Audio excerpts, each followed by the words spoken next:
Welcome to my channel. और आज हम कंटिन्यूटी एंड डिफरेंशियबिलिटी के क्विक रिवीजन को डिस्कस करेंगे। अब यहाँ पर भी वही दो पॉइंट है, ठीक है ना। एक तो +2 क्लास के हिसाब से और एक दूसरी कम्पिटिटिव एग्जाम के हिसाब से। अब एक काम की चीज़ है, वो क्या, जो ये +2 क्लास है ना, वो मतलब क्या होता है कि यहाँ पर कोई ज़्यादा जरूरत है नहीं इस चैप्टर की, ठीक है ना। मतलब रेयर ही न्यूमेरिकल आता है इस चीज़ का, फिर भी चलो इसको इस तरीके से भी समझा देंगे आपको, सही है। साथ के साथ ये मेन है कम्पिटिटिव एग्जाम के, इसके न्यूमेरिकल यहाँ से बिल्कुल आएगा। कम्पिटिटिव एग्जाम में कोई भी आप दे सकते हो, वो चेक कर लेना, सही है। तो अब इसके बाद चलो यहाँ पर कुछ जो अब तक तो सीखा था बेसिक, लेकिन अब थोड़ा एडवांस लेवल की बातें हो जाएंगी यहाँ पर, ठीक है ना। इस क्विक रिवीजन में किस तरीके से देखो, अब कंटिन्यूटी और डिफरेंशियबिलिटी हमेशा याद रख लो, किसी पॉइंट पर चेक होती है, किसी भी पॉइंट पर, मतलब पर्टिकुलर पॉइंट समझने के लिए x=a मान लिया, कोई भी पर्टिकुलर पॉइंट, सही है। तो इस तरीके से अब इसके बाद आगे बढ़ लेते हैं। तो जैसे चलो एक बार तो +2 क्लास के हिसाब से सोच लेते हैं, मतलब केवल वो मेन पॉइंट जिससे आपके न्यूमेरिकल सोल्व हो जाए, बात खत्म, सही है। तो कंटिन्यूटी में सिंपल सी बात है कि कोई फंक्शन, ठीक है ना, लिख लो इस चीज़ को, ठीक है ना। कोई भी फंक्शन कंटिन्यूस कब होगा, ठीक है ना। कोई भी फंक्शन है, फंक्शन जैसे f(x) मान लिया, वो कंटिन्यूस कब होगा, कोई भी फंक्शन, ठीक है ना। इफ लिख लो आप कुछ इस तरीके से कि लिमिट x → a फंक्शन के अंदर, सही है, लिमिट बराबर आ जाए किसके, वैल्यू के। और वैल्यू का मतलब होता है x=a। अगर आप a के हिसाब से लिख रहे हो तो b लिखना चाहो तो f(b) हो जाएगा, सही है। तो इस तरीके से, और लिमिट दो तरीके की होती है, लेफ्ट हैंड लिमिट और राइट हैंड लिमिट, सही है। तो लिख लो इस चीज को, सही है। मतलब सिंपल सी डेफिनेशन है इस चीज की कि left hand limit right hand limit बराबर होंगी, सही है।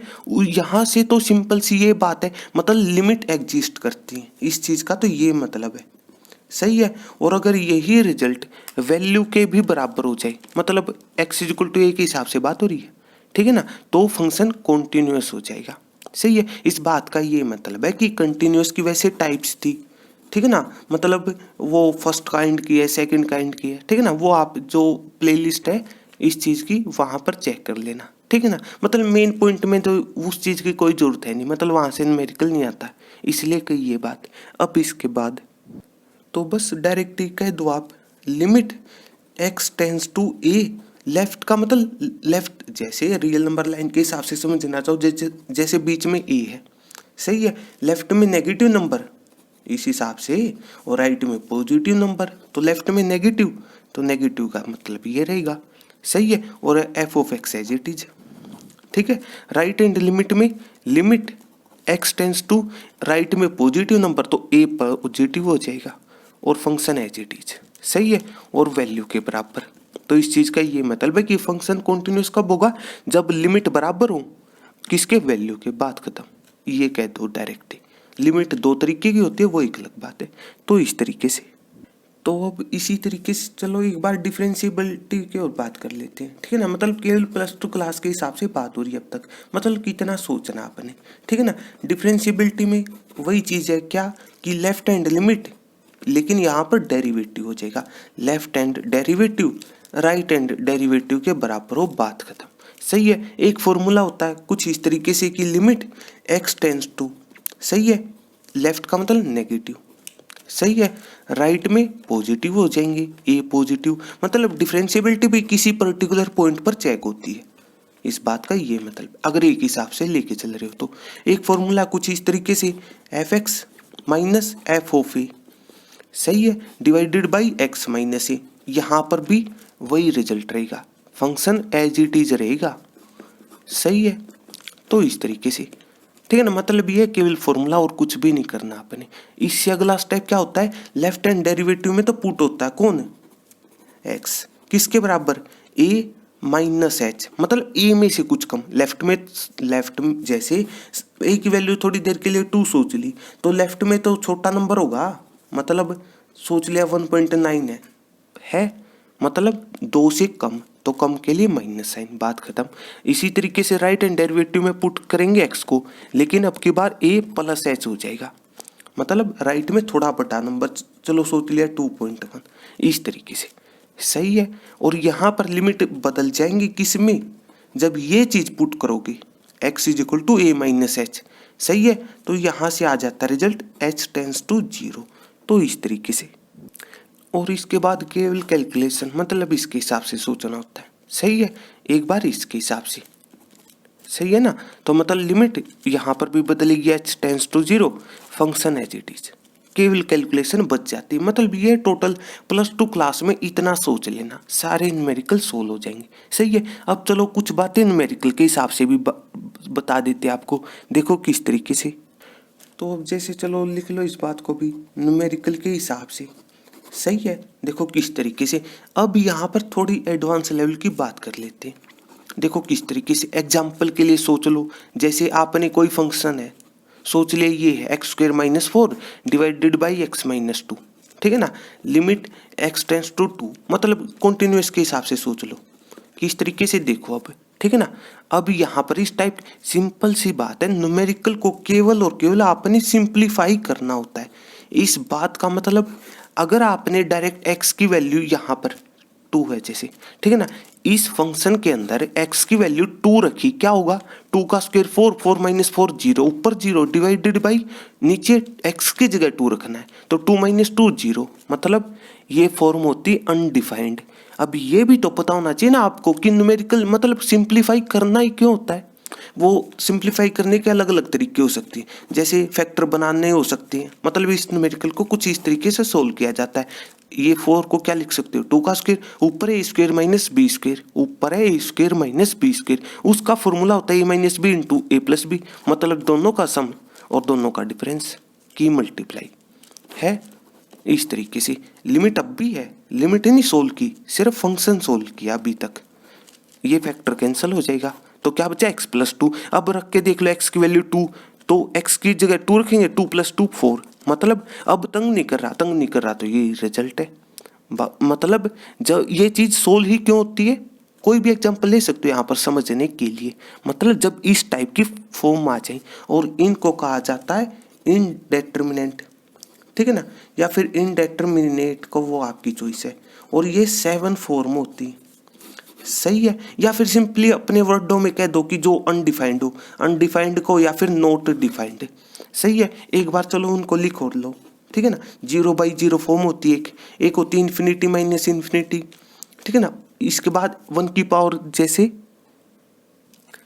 इन्फिनिटी, फिर इन्फिनिटी की पावर 0, या फिर 0 की पावर 0, ठीक है ना, 0 की पावर 0, या फिर 0 इंटू इन्फिनिटी, इस तरीके की केस। और लास्ट में ये लास्ट फॉर्म रहेगी कि इन्फिनिटी/इन्फिनिटी, मतलब केवल ये फॉर्म नजर आए तभी हमें ये चीज करनी होती है, मेन ये बात है। सही है, केवल इतना सोचना होता है। अब एडवांस लेवल की बात थी। सही है, अब देखो यहीं पर एक काम की चीज बताई, यहीं पर एक काम की चीज याद रख लो, अगर ट्रिक बनाना चाहो वो आपकी चॉइस है, किस तरीके से। जब भी कोई भी इनमें से फॉर्म का रिजल्ट आ जाए, सही है, सिंपली कह दो अनडिफाइंड या फिर नॉट डिफाइंड है। सही है, ठीक है ना, तो सिंपली क्या करना होता है, जैसे ऊपर वाले को कहते हैं न्यूमरेटर, नीचे वाले को डिनोमिनेटर, मतलब डिवाइड एज इट इज रखो। सही है, लिमिट भी एज इट इज रखो। इस न्यूमेरिकल को सोल्व करने का दूसरा तरीका क्या होता है कि ऊपर नीचे डिफरेंशिएट कर दो, ऊपर नीचे डिफरेंशिएट कर दो विद रिस्पेक्ट टू जो भी नॉर्मली x में फंक्शन मिलता है आपको, तो differentiate with respect to x, वो सारा का सारा y में भी हो सकता है। ये कोई नहीं है कि मतलब हमेशा ही x के रिस्पेक्ट में करना। सही है, और मेन बात है केवल एक ही वेरिएबल मिलेगा आपको फंक्शन के अंदर, हमेशा ही एक ही वेरिएबल मिलेगा। मतलब यहाँ पर वो वाली चीज कंफ्यूज मत होना कि कभी आपने ये सोचा है कि मतलब कोई भी न्यूमेरिकल उठा लो +2 क्लास का, या फिर कहीं से भी कंटिन्यूटी एंड डिफरेंशिएबिलिटी का, जब भी इस टाइप के फॉर्म के न्यूमेरिकल हो, केवल एक वेरिएबल की बात होती है, केवल एक की, तो कंफ्यूज मत रहना इन चीजों में। सही है, तो क्या करो, ऊपर नीचे डिफरेंशिएट कर दो विद रिस्पेक्ट टू x² का पावर रूल से। देखो अब बेसिक डिफरेंशिएशन आना चाहिए, पावर रूल से 2x, और 2 का स्क्वायर, या फिर लिखो 4, कांस्टेंट है, कांस्टेंट का 0 होता है डिफरेंशिएशन, नीचे x का 1। सही है, ये टू कांस्टेंट, बात खत्म। लिखना चाहो -0 वो आपकी चॉइस है। सही है, केवल कैलकुलेशन। अभी तक लिमिट नहीं अप्लाई की है, लिमिट चलेगी एक्स के हिसाब से। अगर मतलब एक्स ना होता तो कह दो डायरेक्ट रिजल्ट 2 आ जाता, बात खत्म। लेकिन एक्स है तो एक्स की वैल्यू 2 रख के देखो, तो 2 × 2 4, 4 डिवाइडेड बाई 1 4 ना हो तो बताओ। सही है, और इसका नाम होता है एल हॉस्पिटल रूल। मतलब ये देखा जाए तो एक्चुअल में मतलब ग्रेजुएशन लेवल की बात है। फिर भी अगर कोई ट्रिक बनाना चाहिए, मतलब कोई भी जैसे एडवांस लेवल में न्यूमेरिकल सोल्व करने, आपने कोई एडवांस एग्जाम हो वहाँ पर ये ट्रिक अप्लाई कर लेना, ठीक है ना। +2 क्लास में मत करना, क्यों? क्योंकि ये आपकी बुक में नहीं है, ठीक है ना, इसलिए मतलब वो वैलिड मेथड नहीं माना जाता। सही है, और केवल बेसिक न्यूमेरिकल मिलते हैं, मतलब फैक्टर बना सकते हो, रेशनलाइज कर सकते हो, इस तरीके की ट्रिक अप्लाई कर दो। सिंपल न्यूमेरिकल होते हैं, कैलकुलेट करते हैं ना, बात खत्म। तो इस तरीके से सही है। और यहाँ पर ये बात पता है क्यों कही? अगर y होता तो y का विद रिस्पेक्ट टू x, यहाँ पर पावर रूल क्या होता है डिफरेंशिएशन का? पावर आगे 2 आगे, पावर में से 1 कम है। इनटू में x का भी हुआ था, मतलब y का तो dy/dx होता। इस तरीके मतलब केवल एक के रिस्पेक्ट में, मतलब केवल एक वेरिएबल होगा, बात खत्म। तो इस तरीके से। तो अब जैसे चलो एक और चीज बता देते आपको। देखो क्या चीज, मतलब कोई भी एक फॉर्म उठा लो, आपकी चॉइस है, कोई भी एक फॉर्म उठाओ। अब ये थोड़ा सा ये सोचो ना, ये नॉट डिफाइंड है क्यों, या फिर को अनडिफाइंड। सही है, मतलब बेसिक यूज करके अपने आप अगली चीज मिल जाती है आपको। देखो किस तरीके से, जैसे आपने लिखा 4/2, क्या होता है 4/2 का रिजल्ट 2, मतलब इस चीज का ये मतलब है एक्चुअल में मल्टीप्लाई और डिवाइड नाम की कोई चीज होती ही नहीं, ये चीज एक्चुअल में नहीं है, ठीक है ना। इस चीज का मतलब या तो प्लस होगा या फिर माइनस होगा। देखो किस तरीके से, ठीक है ना। 4/2 का मतलब इस तरीके से सोच लो, जैसे 4 चीज है, 2 आदमियों में, मतलब कोई भी 2 पर्सन है, उनमें आपने डिस्ट्रीब्यूट करनी या फिर को डिवाइड करनी है, बांटनी है उनमें। सही है, मतलब एक के हिस्से में कितनी आई? 4 है टोटल। सही है, और 2 को देनी है बराबर, 2 को देनी है बराबर, तो एक के हिस्से में 2 आई, बात खत्म। सही है, और यहाँ पर सिंपल सी बात है, ऊपर कोई ऑब्जेक्ट ही लेके चलना और नीचे पर्सन, ठीक है ना। मतलब ऑब्जेक्ट कोई डिस्ट्रीब्यूट करोगे, ये थोड़ी ना कि 4 पर्सन है और 2 चीजों में डिस्ट्रीब्यूट करना, उस चीज का कोई लॉजिक है नहीं। सही, वो आप भी समझ सकते हैं इन बातों को। तो सही है। अब 0/0 का मतलब हुआ क्या? 0/0 का मतलब ना तो कोई ऑब्जेक्ट ना कोई पर्सन, तो मतलब काम ही नहीं करना। तो इस वजह से ये चीज नॉट डिफाइंड या फिर को अनडिफाइंड। सही है, मतलब एक्स्ट्रा सोचना और कुछ भी नहीं, ठीक है ना। यहाँ पर इस चीज में ना कोई चीज ना कोई ऑब्जेक्ट। सही है, तो इस तरीके से। तो इसी तरीके से बची हुई फॉर्म को भी आप अपने वर्डों में एक्सप्लेन कर सकते हो, मतलब बेसिक यूज करके। सिंपल सी मेन बात थी वो ये कि मतलब ये होती क्यों है, ठीक है ना, वो आप सारी बातों को समझ सकते हो। तो अब इसके बाद तो अब जैसे यहीं पर चलो एक बात और लिख लो। चलो ये लिखी थी कि 0 की पावर 0, इसका मतलब हुआ क्या? थोड़ा सोचो, पावर 0 आती कब है? अब सिंपल सी बात है, 0 है वो एक अलग बात है, इसी को ये लिख दे 0 है जी, सेम नंबर में से सेम नंबर माइनस कर दो, नंबर तो है लेकिन सेम है, ये भी लिख लो, ठीक है ना। सही बात है, सेम नंबर। जैसे मान लो आप जैसे कोई भी वेरिएबल है, नंबर हमें उससे कोई मतलब नहीं, उसकी पावर अगर ये हो तो तभी रिजल्ट 0 आएगा ना पावर में। सही है, या फिर वो 0 कहीं पर भी समझ सकते इस बात को। सही है, यहाँ पर पावर के हिसाब से समझना होता है, ठीक है। मतलब चलो एक एग्जांपल ले लो, चलो यही ले लो आप। सही है, इसको क्या लिख सकते हो? 0 की पावर 7 एक प्रॉपर्टी होती है, और नीचे मतलब अलग अलग कर दो, बेस सेम हो पावर ऐड हो जाती है, अब की बार उल्टा हो जाएगा, अलग अलग। मतलब यहीं पर मतलब एक स्टेप ये भी हो जाएगा, इनटू में 0 की पावर -7 अलग अलग कर दी, और ये चीज अगर पावर ऊपर नेगेटिव है नीचे पॉजिटिव हो जाएगी। तो इस तरीके से। तो अब इसके बाद अब थोड़ा सोचो 7 कब आया होगा? कुछ ऐड करके मतलब जैसे 2 की पावर 2 कब आई होगी, लो समझने के लिए। सही है, इस बात का कोई लॉजिक यहाँ पर ये मत कर देना सेम नंबर 1 आ गया। जैसे मान लो x डिवाइडेड बाई x लिखा हो तो 1 कह दिया, यहाँ पर मत अप्लाई कर देना ये लॉजिक है। ये तभी होती है चीज जब ये पहले डिफाइंड हो, जब ये पहली वाली चीज डिफाइंड हो फिर कैंसिल होते हैं। मेन ये बात भी है यहाँ पर, सही है। मतलब अपनी चीजें अप्लाई मत कर देना, सही है। तो बस और वही आ जाएगी मल्टीप्लाई वाली। इसको आप लिख सकते हो 2 का स्क्वायर मतलब 2 इंटू 2, या फिर पावर अलग अलग करती 2 इंटू 2, सिंपल सी बात है, सही है। जैसे डिवाइड की बात समझ ली, इसी तरीके से 2 इंटू 3 6 के बराबर होता है 3 इंटू 2। मतलब यहाँ पर ये सोच लो, यहाँ पर होता है टोटल, मतलब सोच लिया कि 2 ऑब्जेक्ट है 3 पर्सन है, सही है। 2 तो ऑब्जेक्ट है, मतलब इस तरीके से सोच लो, और 3 पर्सन है, मतलब हर पर्सन को 2 ऑब्जेक्ट देने हैं। तो टोटल कितने चाहिए यहाँ पर? 6 चाहिए। मतलब पहले को 2 दे दिए, दूसरे को 2, तीसरे को 2, टोटल 6 चाहिए। इसी तरह वो आपकी चॉइस है, पहले ऑब्जेक्ट मान लो इस केस में, या फिर पर्सन, इसमें हमेशा ऊपर ऑब्जेक्ट रहते, ये मेन बात है। तो इस तरीके से तो बस, और ये समझ सकते हो आप 0 इंटू, अब 0 की पावर 7 को ये नहीं लिख सकते आप अलग अलग करके, ये चीज़ 7 बार लिख दो और divided by as it is, सही है। तो इस तरीके से, और ये 0 की पावर 1 मतलब 0 इंटू समथिंग 0 हो जाएगा, और 0/0 फॉर्म आ जाएगी, फिर वो डिफाइन कर देना। मतलब अपने वर्डों में इन चीज़ों को आप डिफाइन कर सकते हैं। मेन ये बात है, कुछ नहीं, बेसिक सीखो, अपने आप बेसिक चीज़ों को मिला दो, अपने आप एडवांस चीज़ें आपको मिल जाएंगी। मेन ये बात थी, सही है। तो इस तरीके से, और एक जैसे एक यहाँ पर एक ये फॉर्म भी होती है 0 इंटू इन्फिनिटी। अब एक न्यूमेरिकल था, वो आप चेक कर लेना प्ले लिस्ट के अंदर, जो कॉन्टिन्यूटी एंड डिफरेंशिएबिलिटी की प्ले लिस्ट है, वहाँ पर एक ऐसा न्यूमेरिकल था कि 0 इंटू समथिंग, मतलब मे भी कोस ऑफ समथिंग था, मतलब एंगल कुछ था, वो आप चेक कर लेना क्या था, ठीक है ना। मेन बात क्या है, देखो यहाँ पर लिखा है इन्फिनिटी, लेकिन हमें ये पता होता है, जैसे अब ये देखो, अगर बेसिक है तो बेसिक पता हो तो बेस्ट है।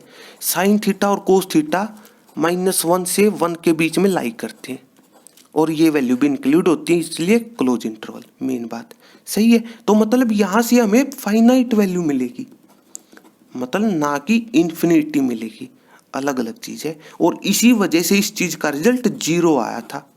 मेन बात है ये उस न्यूमेरिकल की, थोड़ा इस तरीके से भी सोचा करो। अगर यहाँ पर इन्फिनिटी मिलता तो कह दो अनडिफाइंड फॉर्म है या फिर इनडेटर्मिनेंट, वो आपकी चॉइस है। इस तरीके से इस चीज़ को डिफाइन कर लो अपने वर्डों में, सही है। लेकिन यहाँ पर ये 0 इंटू फाइनाइट वैल्यू हो जाए तो 0 हो जाएगा, सही है। तो इस तरीके से, तो बस यही है मेन, तो ठीक है ना। एडवांस लेवल के मतलब वो हॉस्पिटल रूल है, जो अगर अप्लाई करना चाहो, अब कम्पिटिटिव एग्जाम में तो आपने न्यूमेरिकल सोल्व करने हैं ना, कोई भी ट्रिक अप्लाई कर दो, वो आपकी चॉइस है। तो इस तरीके से, सही है। और एक ये मेन बात, मतलब अपने वर्डों में इन चीज़ों को डिफाइन कर लिया करो, अपने आप हर चीज़ क्लियर हो जाएगी, सही है। इसलिए मतलब जब भी नोट डिफाइंड फॉर्म आ जाए, पहले उसको डिफाइन करना पड़ता है। अब इस चीज़ का लॉजिक नहीं अप्लाई कर सकते, अपने वर्डों में यही चीज़ बताई हो, थोड़ा सोच के देखो इसी चीज़ को अपने वर्डों में क्यों। अब सिंपल सी बात है, कोई भी चीज़ है जैसी, या तो डिफाइंड होगी, 2 ही ऑप्शन है, या फिर नोट डिफाइंड, सही है। अब थोड़ा सोचो, मेन बात क्या होगी, जब भी लिमिट अप्लाई होती है हमेशा ही फंक्शन पर अप्लाई होती है, ये मेन बात है। लिमिट हमेशा फंक्शन पर अप्लाई होती है। और ये प्ले लिस्ट के अंदर चेक कर लेना क्विक रिवीजन की, रिलेशन एंड फंक्शन की, वहाँ पर एक बात बताई थी कि फंक्शन एक स्पेशल टाइप है रिलेशन की। ये सारी चीज़ें मतलब एक क्रोनोलॉजी थी, वो आप चेक कर लेना, ठीक है ना। जो क्विक रिवीजन है रिलेशन एंड फंक्शन की, वहाँ पर आपके सारी बातें डिस्कस की थी आपके साथ, वो चेक कर लेना आप, सही है। और रिलेशन मतलब रियल नंबर पर काम करता था, ये चीज़ आप चेक भी कर सकते हो, सही है। मतलब ये रियल नंबर नहीं होंगे, इस वजह से फंक्शन रिलेशन तो मतलब वो चीज़ एक्चुअल में एग्जिस्ट करती हो। अब इन्फिनिटी क्या है हमें नहीं पता ये कितना नंबर है, बात खत्म। मतलब रियल में नहीं है, एग्जिस्ट करो या फिर रियल को या फिर डिफाइंड को, एक ही बात रहेगी। या फिर कोई कहीं डेफिनेट, तब भी आपकी बात सही है, ठीक है ना। मतलब मेन तो यही है यहाँ पर कि मतलब केवल 2 ऑप्शन और हमें ये चाहिए, इसीलिए सिंप्लीफाई करना पड़ता है फंक्शन को, ताकि पहले वो डिफाइन हो फिर रिजल्ट मिले हमें। तो इस तरीके से। और एक और मेन बात थी क्या, कि कोई फंक्शन, ठीक है ना, एक थ्योरम काम की थी कि कोई फंक्शन अगर कॉन्टिन्यूअस है तो अपने आप, इस बात का मतलब डिफरेंशिएबल में एक मतलब एक फॉर्म थी, कौन सी, मतलब अगर कोई फंक्शन डिफरेंशिएबल है, अपने आप कॉन्टिन्यूअस भी होगा, सही है। लेकिन इसका कन्वर्स ट्रू मतलब जरूरी नहीं है ट्रू हो, सही है। दोनों ऑप्शन रहते हैं वहां पर।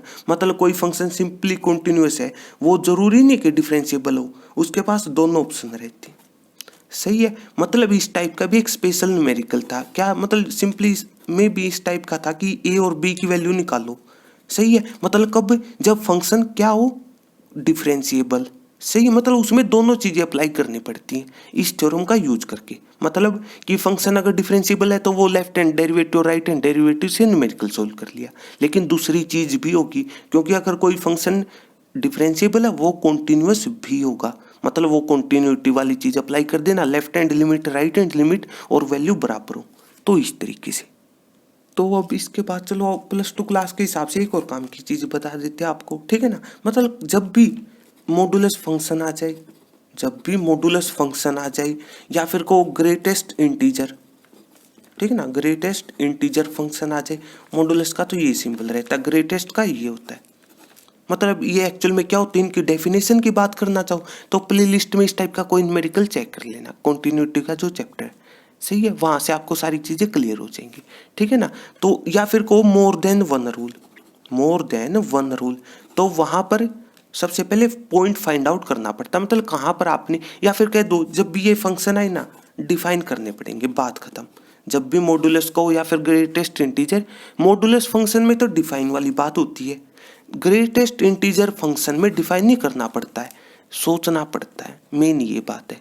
और मोर देन वन रूल का मतलब होता है सिंपली जैसे कोई एफ है, मतलब कुछ अलग अलग रिजल्ट मिल रहे हैं अलग अलग कंडीशनों पर, 3 है 4 है 5, वो हमें कोई मतलब नहीं, अलग अलग मतलब एक से ज्यादा, मेन ये बात है, सही है। थोड़ी देर के लिए सोच लो आप इस तरीके से, सही है। मतलब अब सिंपली कह दे कि फंक्शन कॉन्टिन्यूअस है, लेकिन ये फाइंड आउट करना है कि कहां पर, सही है। तो उसका तरीका, फंक्शन कॉन्टिन्यूअस होगा कब, जब लेफ्ट हैंड लिमिट हो राइट हैंड लिमिट एग्जिस्ट करती हो, बराबर हो, पहले लिमिट एग्जिस्ट करेंगी फिर बराबर होंगी, मेन ये बात भी है, और फिर वैल्यू के बराबर भी, सही है। तो इस तरीके से, तो मतलब इस बात का ये मतलब वहां पर फंक्शन डिफाइंड भी होना चाहिए, पहले फंक्शन डिफाइंड होगा तभी सारी चीजें आएंगी, मेन ये बात भी है। तो मतलब फंक्शन जैसे 1 के हिसाब से सोच लो ना, मतलब 1 से छोटे के लिए भी डिफाइन होना चाहिए न्यूमेरिकल के अंदर, उसके वैल्यू के बराबर वाली चीज भी, और राइट हैंड लिमिट या फिर को बड़ी। तो मतलब ये चीज अगर कोई भी जैसे नंबर है, ठीक है ना, तो मतलब अगर फंक्शन वहां पर डिफाइंड है तो हमें वहीं पर कंटिन्यूटी चेक करनी पड़ेगी, मतलब कोई भी रिजल्ट हो सकता है समझने के लिए, मेन ये बात भी है। ये तीनों चीजें होंगी न्यूमेरिकल में किसी भी वैल्यू के लिए, तभी कॉन्टिन्यूटी की बात आती है या फिर कोई डिफरेंशिएबिलिटी की। तो इस तरीके से, तो ये है आपका टोटल कंसेप्ट, सही है। कोई भी न्यूमेरिकल चेक कर सकते हो, सही है। ये बस कुछ नहीं, यहाँ पर बेसिक सोचा करो, अपने आप हर न्यूमेरिकल सोल्व हो जाएगा। और +2 क्लास में तो केवल सिंप्लीफाई करना होता है फॉर्म को, मतलब कुछ फैक्टर बनते हैं तो बना दो, कुछ मतलब मल्टीप्लाई में कोई चीज़ केवल समझनी होती है, या फिर वो ट्रिक अप्लाई कर देना एडवांस लेवल के लिए। तो इस तरीके से, तो अगर आपको मेरी वीडियो अच्छी लगी तो इसको लाइक कीजिए और मेरे चैनल को सब्सक्राइब कीजिए। तब तक के लिए थैंक यू।